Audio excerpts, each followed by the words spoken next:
Soalan berkaitan sirah. Bilakah tarikh lahir Nabi Muhammad sallallahu alaihi wasallam?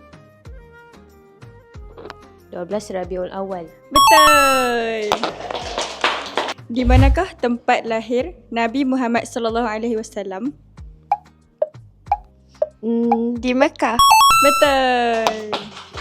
Berapakah bilangan anak Nabi Muhammad sallallahu alaihi wasallam?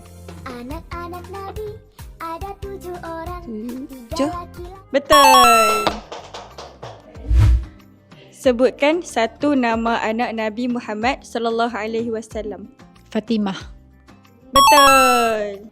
Sebutkan satu mukjizat Nabi Muhammad sallallahu alaihi wasallam. Al-Quran. Betul. Rasulullah menerima wahyu pertama di Gua Hira. Betul. Siapakah nama ibu susuan Nabi Muhammad sallallahu alaihi wasallam? Halimatu Sa'diyah. Betul.